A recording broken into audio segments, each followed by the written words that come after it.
di dalam ayat ini bahwasanya Talut menjadi pemimpin dan dimuliakan oleh Allah Subhanahu wa taala, diangkat derajatnya karena ilmu dan karena sempurnanya badan dia.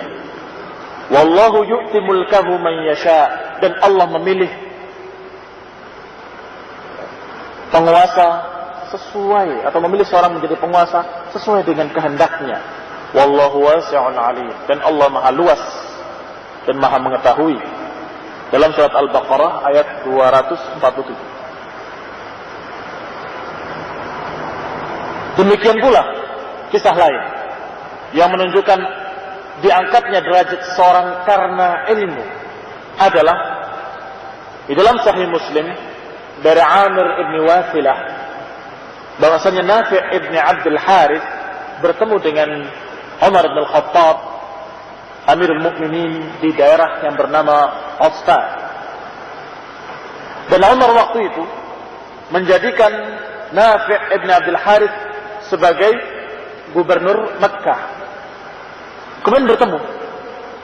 Kemudian Umar bertanya kepada anak buahnya, "Man ista'malta ala ahli al-wadi?" Wahai Nafi', siapa yang engkau pilih menjadi pemimpin di daerah wadi? Karena dia gubernur Makkah, dan di bawahnya di Makkah pun dibagi-bagi. Ada daerah wadi, daerah rendah, ada daerah tingginya. Siapa yang engkau jadikan pemimpin di daerah wadi?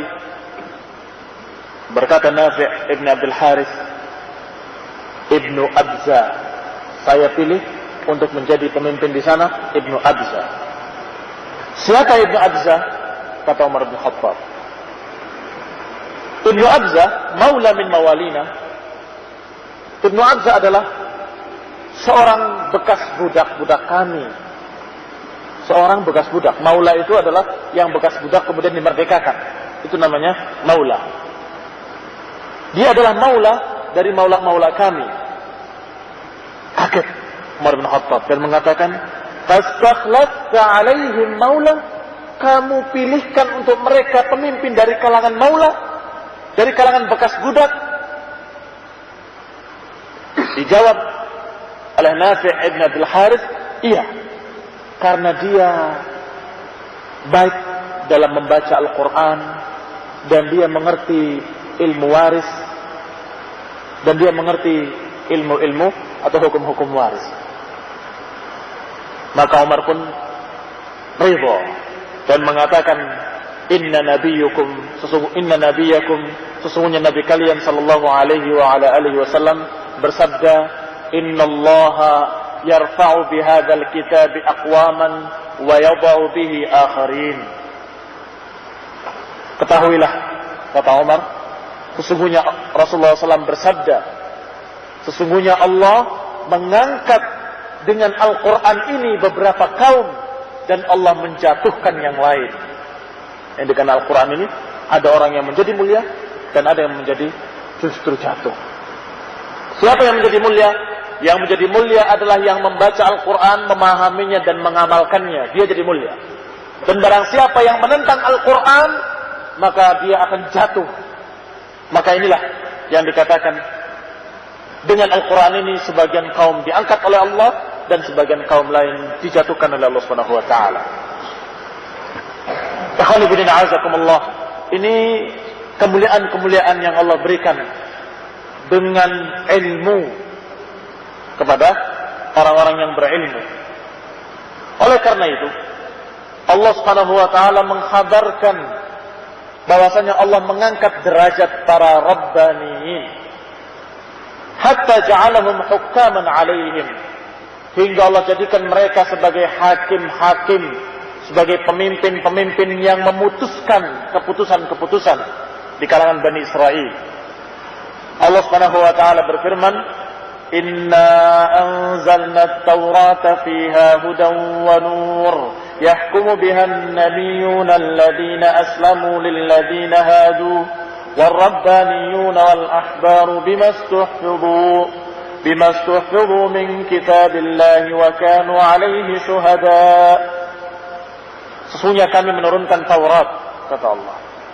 Di dalamnya ada petunjuk, ada cahaya, dan berhukum dengan ilmu tersebut, ini dengan Taurat, para nabi alladzina aslamu, yang mereka telah menyerahkan dirinya pada Allah, lilladzina hadu, kepada orang-orang Yahudi, warrabbaniyun, dan juga rabbaniyun. Di sini Allah Subhanahu wa taala menceritakan bahwa Allah menurunkan ilmu, Taurat, dan di dalam Taurat itu ada petunjuk, ada cahaya. Siapa yang berhukum dengan Taurat tersebut, dengan ilmu dan cahaya tersebut? Yang berhukum dengan ilmu tersebut adalah para nabi, itu yang pertama. Yang kedua, rabbaniyun, para rabbaniyun, wal ahbar, dan para pendeta-pendeta mereka. Bimastuhfidu min kitabillah wa kanu alaihi syuhada, karena apa-apa yang dijaga oleh mereka dari kitab Allah. Kenapa kok mereka dijadikan sebagai hakim yang menghukumi? Karena mereka menjaga kitab Allah, menjaga Al-Quran. Kenapa kok mereka didatangi? Kalau ada masalah-masalah, ada problem-problem, didatangi tokoh-tokoh tersebut, para rabbaniyun. Datang, kita punya problem demikian, bagaimana nasihatmu? Tapi diputuskan begini dan begitu. Mereka berhukum dengan Taurat. Kenapa kok mereka yahkum dan menjadi hakim yang memutuskan? Karena ilmu yang mereka punyai. Kalau mereka nggak punya ilmu, nggak akan didatangi oleh manusia. Demikian pula seterusnya, bahwasanya orang-orang yang berilmu selalu dijadikan sebagai rujukan untuk diminta pendapatnya, diminta petunjuknya, diminta arahannya.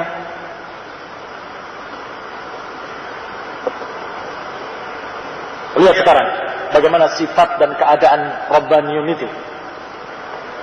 Di dalam Al-Maidah 44 tadi dijelaskan bimastuhfidu min kitabillah, dengan apa-apa yang mereka jaga dari kitab Allah. Di ayat lain, di surat Ali Imran ayat 79, Allah berfirman, "Ma kana li basharin an yu'tiyahu Allahu al-kitaba wal hukma wan nubuwah, thumma yaqulu lin-nasi kunu 'ibadan li min dunillah, walakin kunu rabbaniyyin bima kuntum tu'allimuna al-kitaba wa bima kuntum tadrusun." Tidaklah pantas bagi seorang manusia yang Allah berikan kepadanya kitab dan diberikan kepadanya hukum, ini dijadikan hakim, dan diberikan kepadanya kenabian, kemudian mengatakan kepada manusia, jadilah kalian penyembah-penyembahku. Tidak pantas. Kata Allah, tidak pantas orang yang sudah dikasih ilmu, dikasih hukum, dikasih kenabian, kemudian berkata, beribadahlah kepadaku, jadilah penyembah-penyembahku. Tidak pantas dan tidak mungkin terjadi. Walakin, tetapi jangan jadi seperti itu. Walakin kunu rabbaniyin, tapi jadilah kalian para rabbaniyin. Apa rabbaniyin? Disebutkan di sini, bima kuntum tu'allimuna al-kitab wa bima kuntum tadrusun, karena apa-apa yang kalian ajarkan dari kitab Allah dan apa-apa yang kalian pelajari. Jadi Rabbaniyun, kesibukannya adalah belajar dan mengajar. Ini Rabbaniyun. Mereka mengkaji ilmu-ilmu dari Allah Subhanahu wa taala, dari kitab-kitab Allah, dan kemudian mengamalkannya pada dirinya dan mengajarkannya pada manusia. Inilah yang dikatakan Rabbaniyun. Inilah yang diangkat oleh Allah, dijadikan sebagai hakim, dijadikan sebagai pemimpin yang memutuskan, sebagai orang yang mulia, yang dijadikan rujukan oleh kaumnya. Ini mereka, karena memiliki ilmu. Tidak pernah berkampanye, ya, tidak pernah bagi-bagi duit untuk cari pengikut, tapi pengikutnya banyak di setiap tempat, dan mengatakan bahwa ini orang yang mulia. Titel aja nggak punya, nggak ada titelnya, tapi kok kenapa dikatakan ulama, syekh, al-alim, al-allamah, semua dari seluruh dunia datang. Dari seluruh dunia datang untuk belajar sama dia. Tempatnya terpencil jauh di negara yang jauh, di pojok sana, di Yaman, dan masih naik lagi, bukan di kota, di gunung, dan di atas gunung itu batu-batu dan gelap, nggak ada listrik. Kenapa kok orang berduyun-duyun datang ke sana? Ilmu, ya, Allah muliakan. Dari Eropa datang, orang Amerika datang, ngaji, belajar.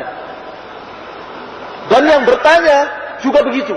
Dari seluruh dunia bertanya, apa hukumnya ini, apa hukumnya itu. Ini semua bukan masalah dia menang kampanye atau menang pemilu, ya. Nggak ada urusannya dengan itu sama sekali.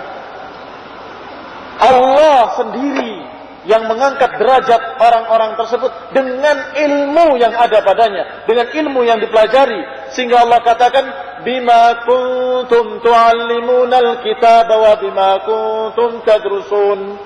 Karena apa-apa yang kalian ajarkan dan apa-apa yang kalian pelajari, karena itu Allah muliakan.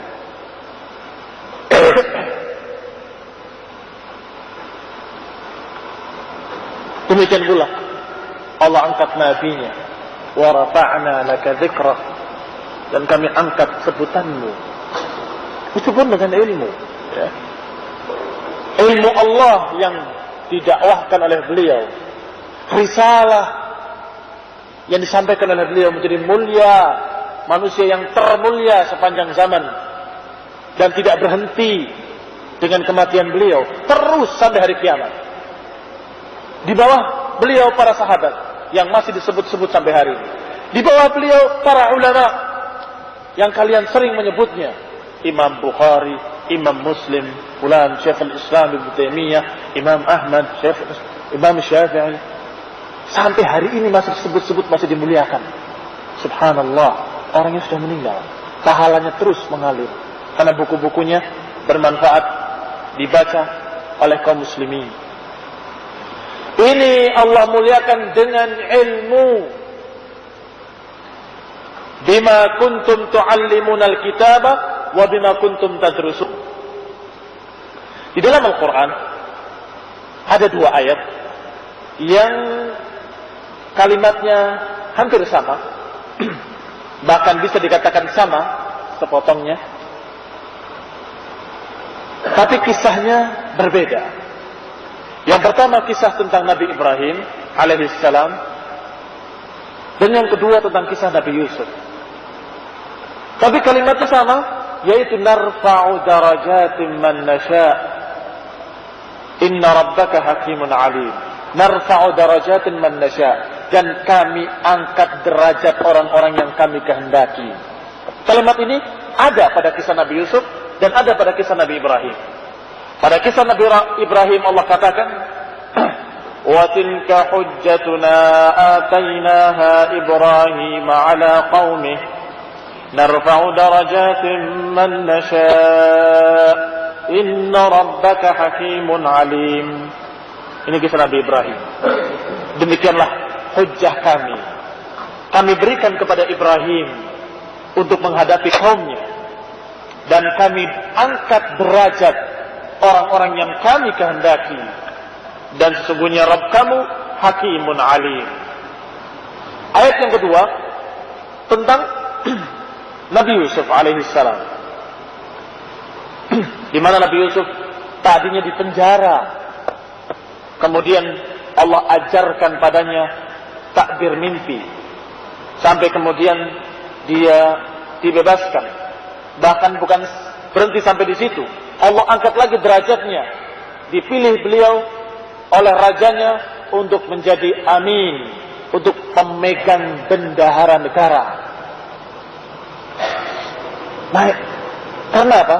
Allah sama mengucapkannya dengan kalimat seperti kisah Nabi Ibrahim, yaitu narfa'u darajatin man nasha' wa fawqa kulli dhi 'ilmin 'alim. Dan kami angkat derajat orang-orang yang kami kehendaki, dan di atas setiap yang berilmu ada yang maha berilmu. Demikian. Dikatakan di dalam dua ayat ini, dua-duanya menunjukkan kalau diangkatnya derajat itu dengan ilmu. Ada qarinah. Qarinah itu bukti-bukti. Ada bukti-bukti yang menunjukkan kalau diangkatnya derajat Ibrahim alaihissalam dan diangkatnya derajat Nabi Yusuf alaihissalam, dua-duanya diangkat dengan ilmu. Seperti kisahnya Nabi Ibrahim.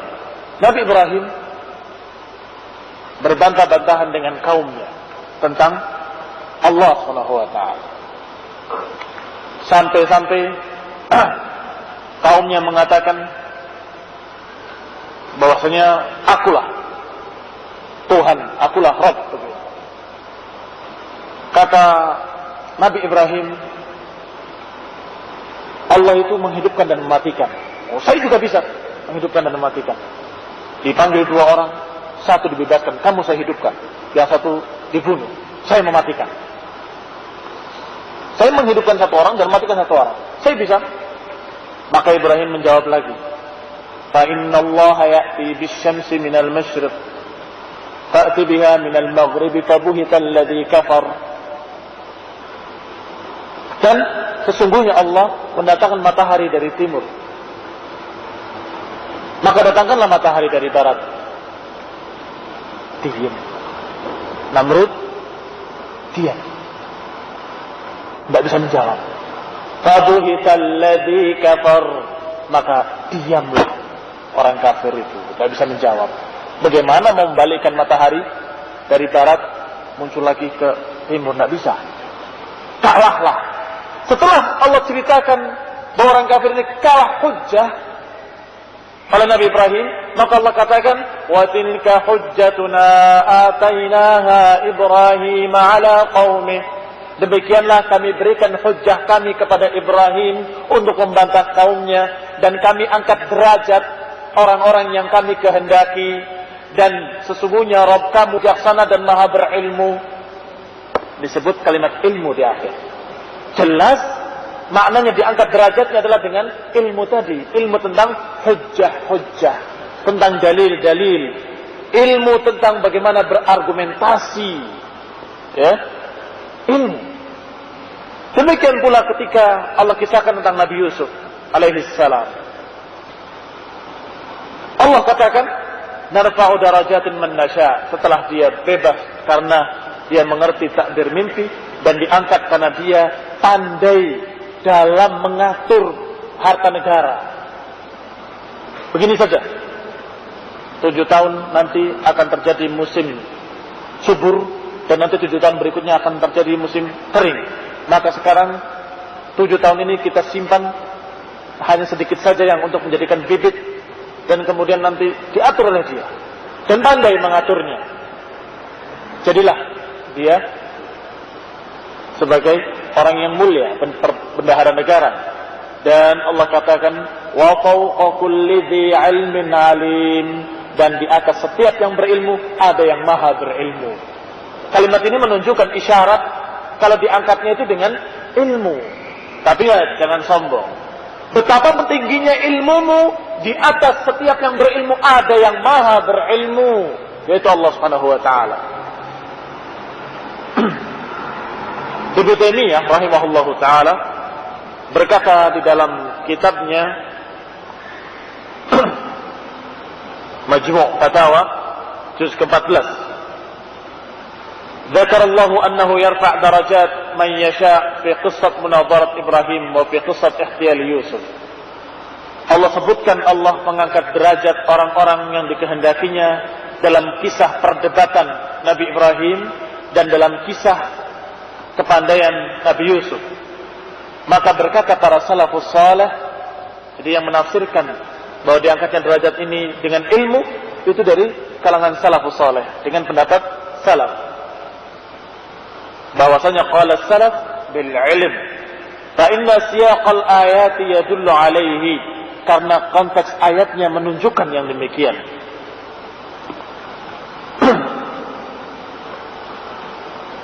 Kemudian fadara amru ri'asatid diniyah wa dunyawiyah 'ala al-'ilm. Maka kata Ibnu Taimiyah, perhatikan pada kisah Nabi Ibrahim, ilmu tentang hujjah-hujjah tentang dalil-dalil dan bagaimana membantah argumentasi-argumentasi yang salah dengan dalil, dengan hujjah. Sedangkan kedua, ilmu tentang bagaimana pengaturan-pengaturan keduniaan. Dua-duanya harus dengan ilmu. Makanya dikatakan oleh penulis, fadara amrul ri'asah ad-diniyah wa dunyawiyah 'alal 'ilm. Maka beredarnya urusan kepemimpinan, apakah memimpin permasalahan-permasalahan yang bersifat duniawi atau permasalahan-permasalahan yang bersifat dini, agama, dua-duanya harus dengan ilmu. Harus dengan ilmu. Bagaimana memimpin dalam keadaan mau jadi menteri ekonomi, nggak ngerti ekonomi, ya, nggak mungkin. Harus dengan ilmu. Itu dalam masalah dunia. Dalam masalah din, apalagi? وَذَلِكَ أَنَّ اللَّهَ يَقُولُ فِي كِتَابِهِ. Karena Allah Subhanahu wa taala berfirman dalam kitabnya, لَقَدْ أَرْسَلْنَا رُسُلَنَا بِالْبَيِّنَاتِ وَأَنزَلْنَا مَعَهُمُ الْكِتَابَ وَالْمِيزَانَ لِيَقُومَ النَّاسُ بِالْقِسْطِ وَأَنزَلْنَا الْحَدِيدَ فِيهِ بَأْسٌ شَدِيدٌ وَمَنَافِعُ لِلنَّاسِ وَلِيَعْلَمَ اللَّهُ مَنْ يَنْصُرُهُ وَرُسُلَهُ بِالْغَيْبِ. Allah berfirman dalam ayat ini, dua perkara tadi disinggung oleh Allah Subhanahu wa taala. Demikianlah kami telah utus rasul-rasul kami bil bayyinati, dengan keterangan-keterangan yang jelas. Ini ilmu tentang hujjah-hujjah, tentang dalil-dalil, ya, bayan. Wa anzalna ma'ahumul kitaba wal mizana liyaquma an-nasu bil qist. Dan kami turunkan bersama mereka kitab dan mizan. Ini masih ilmu, hujjah. Allah turunkan keterangan-keterangan yang jelas, kitab, mizan, agar manusia menegakkan hukum tersebut dengan adil, menerapkan ilmu-ilmu tersebut dengan adil. Itu pertama. Tapi yang kedua, Allah lengkapi pula dengan fisiknya. وَأَنزَلْنَا الْحَدِيدَ فِيهِ بَأْسٌ شَدِيدٌ وَمَنَافِعُ لِلنَّاسِ. Dan kami turunkan besi. Kami utus rasul-rasul kami, dan kami turunkan al-bayyinat, al-kitab, wal-mizan. Kemudian, dan besi. Kau tahu besi? Padahal baru cerita tentang dalil-dalil, tentang bayan, tentang kitab, tentang mizan. Kenapa kok ada besi? Kata Allah, fihi ba'sun syadidun wa manafi'u linnas. Pada besi itu ada ba'sun syadid. Ada sesuatu yang keras yang bisa mengalahkan musuh. Dan banyak manfaatnya pada besi tersebut. وَلِيَعْلَمَ مَنْ يَنْصُرُهُ وَرُسُلَهُ بِالْغَيْبِ. Agar Allah tahu siapa yang membela Rasulnya, siapa yang membela Allah dan membela Rasulnya dalam keadaan ghaib, dalam keadaan tidak tahu, dalam keadaan tidak terlihat. Artinya dia tidak melihat Allah, tapi yakin pada Allah. Dia tidak ketemu Rasul, tapi yakin dengan kerasulan beliau. Maka membela Allah dan Rasulnya dalam keadaan tidak melihat Allah dan Rasul. Ini Allah mau tahu. Allah turunkan besi, yang dengan besi itu bisa dibikin menjadi busur, bisa dibikin menjadi tombak, bisa dibikin menjadi pedang, bisa dibikin menjadi berbagai macam alat-alat perang sampai hari ini. Ya, selalu dengan besi. Subhanallah, Allah sudah dari dulu bicara tentang besi. Dan kenyataannya sampai hari ini pun masih tetap alat-alat perang itu dibuat dari besi. Fa'akhbara, kata Ibnu Taimiyah, maka Allah menghabarkan bahwasanya Allah menurunkan Alkitab dan Mizan agar manusia menegakkan keadilan, dan Allah turunkan besi untuk mendukungnya. Inilah sehingga tidak bisa seorang itu memimpin kecuali harus punya kekuatan ini, ilmu dan besi. Ya. Apa besi nggak pakai ilmu? Pakai ilmu juga. Ya. Pakai ilmu nggak? Pakai. ilmu membuatnya dan ilmu memakainya, ilmu menggunakannya. Berarti semuanya dengan ilmu. Kekuatan hujjah atau kekuatan fisik, dua-duanya harus didukung dengan ilmu.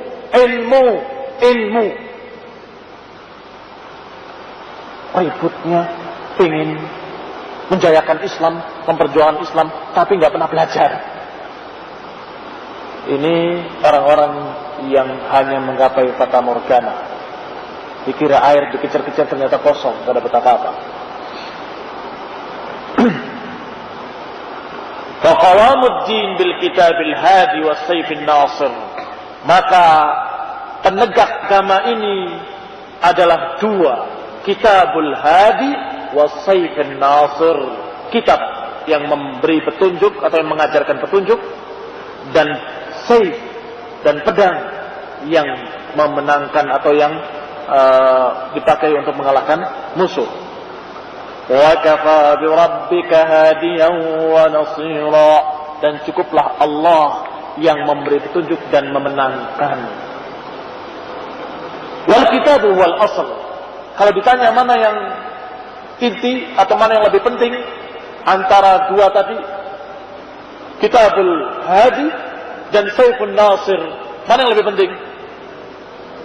Al-kitabul hadi, kitab yang memberikan petunjuk, ini yang lebih penting daripada sayfun nasir, daripada pedang-pedang tadi yang untuk memenangkan dalam perang. Ini yang lebih penting dari ini. Maka sangat picik dan sangat bodoh kalau kamu mencari kekuatan fisik tadi dengan melalaikan kekuatan ilmu. Bodoh sekali. Saya mau belajar. Belajar apa? Belajar kekuatan supaya saya bisa menang dalam berperang dan berjihad fisabilillah. Boleh kita latihan, tapi syaratnya kamu harus percaya dengan kekuatan-kekuatan ini. Diterangkan sama dia tentang kekuatan cincin-cincin jimat, tentang diajari kekebalan, diajari mantra-mantra, diajari untuk minta kepada roh-roh, diajari untuk minta kepada fulan, pada manusia yang sudah mati. Loh, kok bodoh kamu? Kamu katanya mempelajari kekuatan itu untuk berjihad membela agama. Sedangkan agamamu sendiri telah rusak dengan kesyirikan yang kamu lakukan. Rusak dengan kesesatan yang kamu lakukan itu. Kenapa? Terbalik. Kalau sudah kamu bekerja sama dengan jin dalam ilmu kebal, dalam jimat-jimat, dalam berbagai macam acara-acara syirik, bagaimana kamu akan pakai untuk jihad? Bagaimana kira-kira? Jihadnya membela apa kalau agamamu sendiri telah rusak? Membela agama. Agama kamu sendiri sekarang telah rusak kok. Apa yang mau dibela lagi? Inilah hati-hati ya. Karena keliru diangkat tinggi-tinggi kekuatan fisik, dipentingkan, diutamakan, tapi kekuatan ilmu, kekuatan akidah, kekuatan ibadah dikalahkan, dilupakan, disampingkan. Akhirnya terjadilah kesesatan-kesesatan. Bismil jihad. Kesesatan-kesesatan dengan nama jihad. Benderanya bendera jihad. Tapi ternyata yang diperjuangkan bukan agama sama sekali. ولهذا أول ما بعث الله رسوله أنزل عليه الكتاب ومكث بمكة لم يأمره بالسيف حتى هاجر وصار له أعوان على الجهاد. Oleh karena itu, karena yang lebih penting adalah kekuatan iman, karena yang lebih penting adalah kekuatan ilmu, maka awal pertama diutusnya Rasulullah sallallahu alaihi wa ala alihi wasallam di Makkah, pertama diutus mengajarkan ilmu, tidak mengajarkan perang. Mengajarkan ilmu. Dan yang diajarkan pertama kali adalah tauhid, la ilaha illallah. Diajarkan oleh Allah Subhanahu wa taala melalui lisan rasulnya untuk beribadah hanya kepada Allah dan memberantas kesyirikan-kesyirikan. Sampai ketika Rasulullah hijrah ke Mekah, ke Madinah, dan kemudian beliau dalam keadaan sudah mulai banyak pengikutnya, turun ayat-ayat perintah untuk jihad fisabilillah. Idzan falladzina yatasawwaruna qiyam dawlatil Islam bimujarrad 'atifatin islamiyah aw fikrin mujarradin 'an hujjati asy-syara' yusammunahu fikran islamiyan wa nadtin min al-'ilmi yusammunahu thaqafatan islamiyah wa anna at-ta'lima marhalah qadimah ba'daha fahaula talibu sarab. Kata penulis, kalau begitu orang-orang yang menggambarkan, menghayalkan terjadinya berdirinya negara Islam, tapi hanya dengan modal semangat saja atau dengan pemikiran-pemikiran saja yang kosong dari hujjah-hujjah ilmiah, kosong dari ilmu, atau dengan sedikit yang dinamakan ilmu, yaitu ilmu wawasan politik saja. Kalau ini saja modalnya, kata beliau, maka mereka itu adalah talibu sarab. Mereka itu hanya mencari fata morgana, nggak akan berhasil apa yang mereka cari, karena nggak ada modalnya yang Allah syaratkan. Nggak ada. Allah sudah memberikan syarat-syarat, diantaranya ilmu. Ternyata ilmunya tidak dipelajari. Yang dipelajari adalah wawasan politik. Sekarang siapa naik, siapa turun, siapa dipecat, siapa yang jadi menteri, siapa yang ini, apa kejadian kemarin, apa berita hari ini, apa berita besok, apa koran pagi, apa koran sore. Terus itu yang dibahas. Kalau ditegur, ngaji ya ikhwan. Ya ini lebih penting, karena ini adalah wawasan politik yang berkaitan dengan perjuangan kita. Kalau ini saja yang jadikan sebagai modalmu, hanya semangat saja tanpa ilmu, maka yang kamu lihat itu sebentar lagi akan menang, sebentar lagi akan menang. Itu bukan kemenangan. Yang kamu lihat itu hanya fata morgana, yang kelihatannya seperti air, ternyata ketika didatangi bukan air. Kamu ini masih jauh sekali di Aljazair yang sudah dekat sekali menurut mereka. Dekat, oh sudah jadi, besok jadi, sudah menang, diumumkan kemenangannya, menang pemilu. Tapi apa yang terjadi? Tetap dalam keadaan ternyata nggak ada apa-apa. Ternyata bukan kemenangan, tapi justru musibah. Ini khonifirina azakumullah fata morgana. Li'annahum yatakhayalunaha bila quwwatin wala asbab.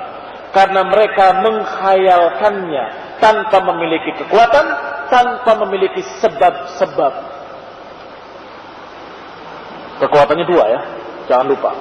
Wa ulil quwwataini wa aulal quwwataini quwwatud din. Tidak memiliki kekuatan fisik, tidak memiliki kekuatan din. Dan yang lebih penting lagi adalah kekuatan agama itu, yang Allah subhanahu wa ta'ala menjamin kemenangan untuk mereka. Allah berfirman, wa kana haqqan 'alaina nasrul mu'minin.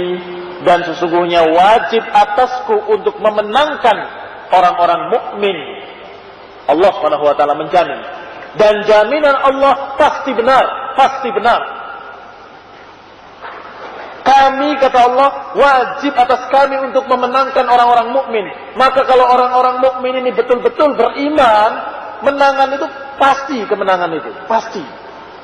Masa Allah berjanji kemudian diingkari?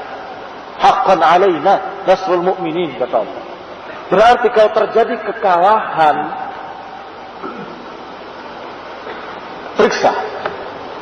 periksa diri, introspeksi.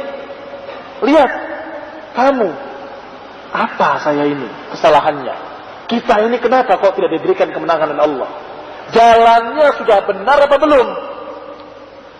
Niatnya sudah ikhlas apa belum?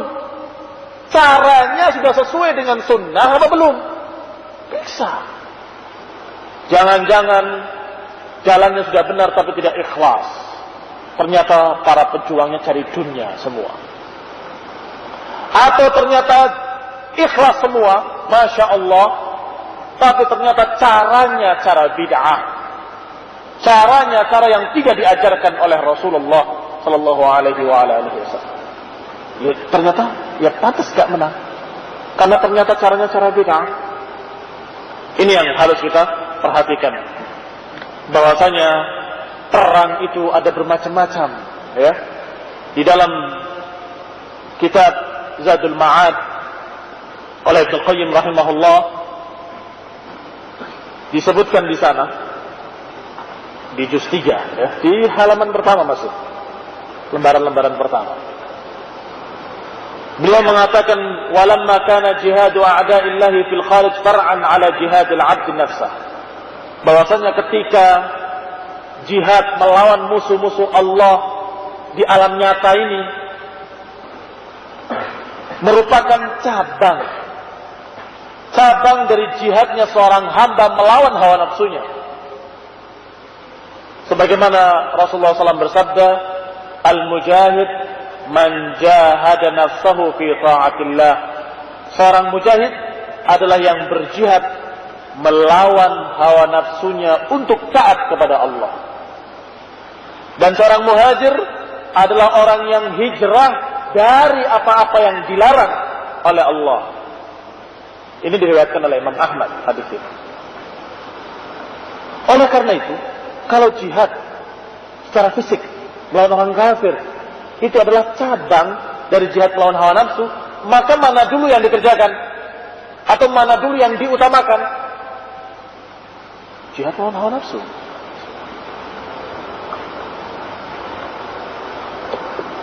Tahu apa bedanya cabang dengan ranting? Atau pokok dengan cabang? Pohon, perumpamaan sebuah pohon, batangnya, kemudian cabangnya. Tentunya, kalaupun kita tidak mengatakan satu demi satu ini dulu, baru itu, mungkin bersama-sama, tapi tentunya pokoknya yang lebih besar batangnya, lebih kokoh, lebih kuat, kemudian baru cabangnya lebih kecil, rantingnya lebih kecil lagi, kan begitu. Kata Ibnu Qayyim, bahwa perang melawan orang-orang kafir itu cabang dari pokok yang utama, yaitu perang melawan hawa nafsu. Buktinya apa? Buktinya kalau orang itu belum mengalahkan hawa nafsunya, kalau orang itu masih dikuasai oleh hawa nafsunya, kalau orang itu lemah, masih dalam kuasa hawa nafsunya, nggak mungkin bisa berangkat berjihad fisabilillah. Mau berangkat, hawa nafsunya mengatakan, ada apa kamu berangkat? Capek, berat, dan bisa jadi kamu nanti luka atau terbunuh. Jangan macam-macam. Gak jadi berangkat. Lihat rumahmu yang bagus, kamu tinggalkan. Lihat istrimu yang cantik, mau kamu tinggalkan. Lihat anak-anakmu yang masih kecil-kecil. Apakah tega kamu tinggal ke medan jihad? Ini hawa nafsu semuanya, ya. Qul in kana aba'ukum wa abna'ukum wa ashiratukum wa amwalun iqtaraftumuha wa ila akhir. Semuanya ini tarikan-tarikan hawa nafsu. Nafsu, cinta, ya, kesenangan pada keluarga dan seterusnya. Setelah dia bisa mengalahkan hawa nafsunya, saya lebih mementingkan Allah dan Rasulnya. Saya lebih mementingkan Islam daripada istri saya, anak saya, keluarga saya, harta saya. Ini namanya sudah menang. Ya. Berangkat. Berarti cabang. Karena ini dulu. Ini nggak bisa berangkat. Nggak bisa kemudian dipisahkan dengan mengatakan, saya perang melawan hawa nafsu dulu ya. Jadi saya nggak bisa berangkat, saya masih perang hawa nafsu. Itu berarti dia masih kalah dengan hawa nafsunya. Bodoh dia. Dia mengumumkan pengumuman kepada kaum muslimin, maaf, saya masih kalah dengan hawa nafsu saya. Kok nggak malu? Padahal malu itu adalah cabang dari cabang-cabang keimanan. Al-iman itu bid'un wa sab'un. Ada 70 sekian cabang. Yang paling tingginya la ilaha illallah, yang paling rendahnya adalah menyingkirkan gangguan dari jalan, dan malu itu adalah satu cabang dari cabang-cabang keimanan. Kok nggak malu mengatakan saya masih kalah sama hawa nafsu saya? Inna lillahi wa inna ilaihi raji'un. Maka kamu harus kalahkan jiwamu kalau menghalangi dari ketaatan pada Allah, dari ketaatan kepada Rasulnya. Kemudian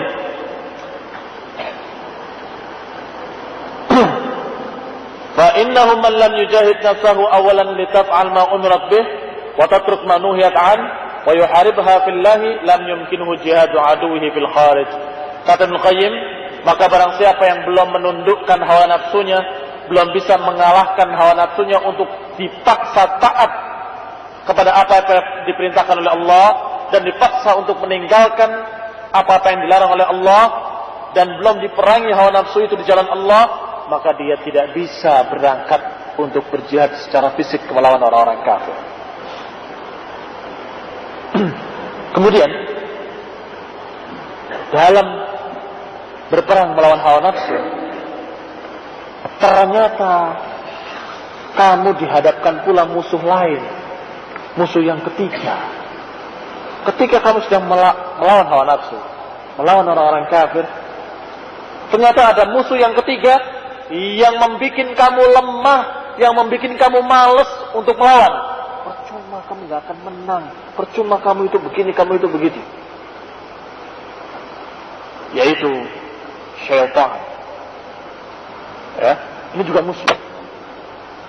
La yumkin jihaduhuma illa bijihadih.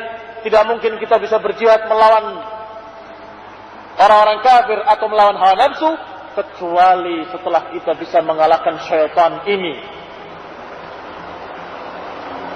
Wa huwa waqifun bainahuma, dan syaitan itu berdiri di antara keduanya. Kamu mau melawan hawa nafsu, syaitan berdiri di hadapanmu. Kamu mau berangkat berjihad melawan orang-orang kafir, syaitan berdiri di hadapanmu dan menggoda kamu agar tidak berangkat, agar tidak mengalahkan hawa nafsunya. Itu kesenanganmu, itu adalah seleramu. Bukankah kamu hidup di dunia ini masih panjang? Kapan-kapan kamu bisa berangkat jihad? Sekarang puaskanlah dirimu, kesempatan ini tidak akan ada lagi. Syaitan terus membisik-bisikan agar menghalangi jihad tadi. La yazalu yukhayyal lahu ma fi jihadihima minal masya'. Menghayalkan kepada seorang hamba bahwa jalan berjihad melawan hawa nafsu atau berjihad melawan orang-orang kafir itu masya', sulit, susah. Digambarkan oleh syaitan betapa susahnya, betapa sulitnya, dan akan hilang kelezatan-kelezatan, akan hilang syahwat-syahwat yang kamu sukai. Inilah yang Allah katakan, inna syaitana lakum aduwwun fattakhiduhu aduwwa. Sesungguhnya syaitan itu musuh bagi kalian, maka jadikanlah dia sebagai musuh bagi kalian. Apa menjadikannya sebagai musuh itu? Tafsirnya, kata Ibnu Qayyim, menjadikan sebagai musuh adalah mengambilnya sebagai musuh yang kamu harus hadapi dengan segenap kemampuanmu, dengan semua yang kamu bisa, yang kamu punyai untuk melawan syaitan itu. Istifraghul wus'i fi muharabati wa mujahadati. Mengeluarkan segenap usaha untuk mengalahkan syaitan dan untuk berjihad melawan syaitan. Karena syaitan adalah musuh yang tidak akan berhenti, tidak akan terputus, dan tidak akan berkurang menyerang kamu sampai hari kiamat. Orang-orang kafir harbi yang menyerang kalian, yang membantai kalian, apakah di Maluku, di Poso atau di tempat lain, kadang menyerang, kadang berhenti. Kadang mengganggu, kadang tidak. Ya. Kadang mulai, kadang mengakhiri. Ketika kalah, tidak berani lagi muncul batang hidungnya, tidak berani menyerang lagi. Itu mereka. ya, musuh-musuh secara fisik. Tetapi syaitan sejak bersumpah di hadapan Allah, wa bi'izzatik la'ughwiyannahum ajma'in, demi kemuliaanmu ya Allah, aku akan sesatkan mereka seluruhnya. Sejak sumpah itu syaitan tidak berhenti menggoda turunan Adam sampai hari kiamat nanti. Karena syaitan meminta ditunda kematiannya, meminta dipanjangkan umurnya sampai hari kiamat untuk menggoda, dan diberi oleh Allah Subhanahu wa taala. Anzirni ila yaumi yub'atsun. Ya Allah, tundalah aku sampai hari dibangkitkan nanti. Anzirni ila yaumi yub'atsun. Allah kasih. Dan Allah katakan, innaka minal munzarin. Sesungguhnya engkau termasuk yang ditunda. Jadi syaitan tidak akan mati sampai hari kiamat nanti, sampai hari kebangkitan. Untuk apa minta dipanjangkan umurnya sampai hari kiamat? Untuk menyesatkan umat ini dengan sumpahnya tadi, wa bi'izzatik la'ughwiyannahum ajma'in, demi kemuliaanmu akan aku sesatkan mereka seluruhnya. Maka syaitan akan menggodamu sebelum berangkat ke Ambon dan setelahnya, sebelum kamu ngerti dan setelahnya, sebelum kamu belajar dan sesudahnya, dan seterusnya.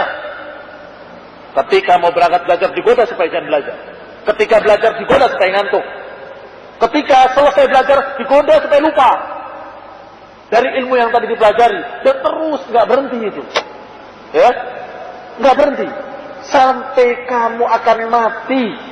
Masih dibisik-bisikkan oleh syaitan supaya matimu mati yang jelek, mati yang su'ul khatimah. Ini musuh, dan ini berarti pengumuman perang, ya, ketika syaitan mengatakan demi kemuliaanmu akan aku sesatkan mereka seluruhnya. Ini pengumuman perang yang berarti kalian tidak boleh lalai sekejap pun dari perang ini. Karena di mana saja kamu berada, syaitan selalu menggoda dan selalu melihat. Kalau kamu dalam keadaan beribadah, mulai menjauh. Kalau kamu dalam keadaan berzikir, ingat pada Allah, menjauh. Maka jalan yang paling baik untuk mengalahkan syaitan adalah sibukkan dirimu dengan ibadah, belajar, ta'lim, amal saleh, sehingga nggak ada waktu terbuang, nggak ada waktu nganggur, sehingga syaitan bingung kapan mau menggodanya. Menggoda ketika sholat, kamu khusyuk sholatnya, nanti mungkin selesai sholat kamu berzikir, ditunggu selesai zikir, setelah zikir kamu ngaji, setelah ngaji kamu beramal lagi, amalan soleh, keluar kamu beramal soleh, bekerja dan memberikan sedekah kepada fulan wa fulan, ingat pada Allah. Susah, ya. Ini cara melawan syaitan. Syaitan memiliki dua senjata.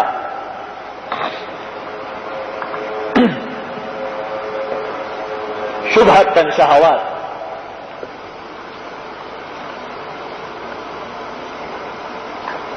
Syubhat dan syahwat.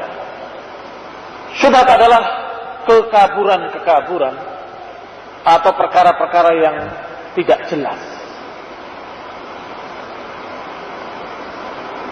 Sedangkan syahwat, kita pahami semua, adalah kesukaan terhadap perkara-perkara yang bersifat duniawi.